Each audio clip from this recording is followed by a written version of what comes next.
বাঙালির সৃষ্টিশীলতা মননে এখন পর্যন্ত সবচেয়ে প্রভাবশালী তিনি।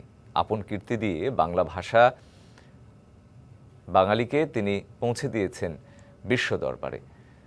তার জন্মঘিরে 25শে বৈশাখ এক অনন্য দিন বাঙালির ক্যালেন্ডারে। বাঙালির এই বরপুত্রের নাম রবীন্দ্রনাথ ঠাকুর।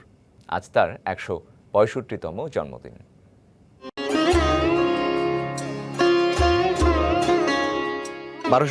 বঙ্গাব্দের 25শে বৈশাখ বাঙালির ইতিহাসে চিরকালের জ্বলজ্বলে একদিন, এক মহাকাব্যিক ঘটনা।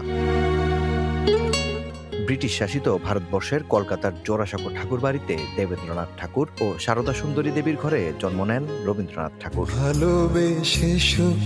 অন্যরকম হাওয়া, অন্যরকম আলোতে বড় হওয়া রবীন্দ্রনাথ এই বাংলা সাহিত্যকে পরিপুষ্ট করে তোলেন তার জাদুতে। কবিতা থেকে উপন্যাস, গান থেকে নাটক, সাহিত্যের সব শাখায় ছিল তার সহজিয়া বিচরণ।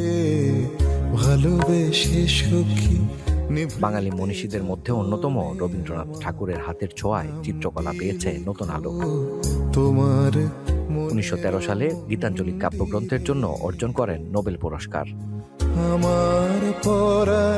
নানা ঘাত প্রতিঘাতে রবীন্দ্রনাথ ঠাকুর বাঙালি জীবনে এখনো বড় আশ্রয়। বাঙালির ভাবনা সৃষ্টিতে তিনি বড় প্রেরণা। রবীন্দ্রনাথ চিরন্তন কথাটা এই কারণেই আসে যে তার প্রাসঙ্গিকতা বিবেচনা করেই আসে। যে কোনো সময়ের জন্যই রবীন্দ্রনাথ প্রাসঙ্গিক। রবীন্দ্রনাথ প্রাসঙ্গিক বলেই এখনো টিকে আছে এবং ভবিষ্যতে টিকে থাকবে।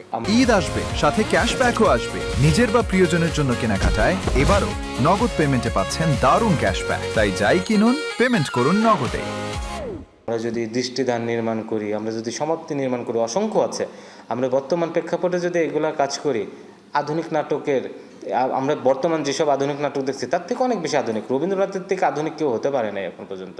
আমরা যেখানে বেঁধে যাই সাহিত্যে, আধুনিকতায়, সেই জায়গায় আমাদের আশ্রয়স্থল রবীন্দ্রনাথ, মানে তাকে আমাদের ফলো করতে হয়। দুঃখ বেদনা, শূন্যতা পূর্ণতায় আজও আগলে রাখার বড় জায়গা রবীন্দ্রনাথ ঠাকুর। একটা মন খারাপ হলো, আমরা কিন্তু একটা রবীন্দ্রনাথের গান শুনলে মনটা ভালো হয়, বা একটা বৃষ্টি নেমেছে একটু রবীন্দ্রসঙ্গীত শুনলে ওই আমরা রিলেট করতে পারি যে আচ্ছা এই সময় যদি গানটা একটু বাজতো কানে কি ভাল লাগতো।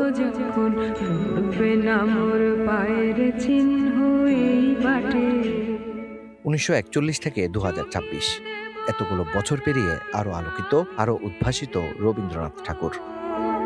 মাকসুদুল হক ইমু, ডিবিসি নিউজ।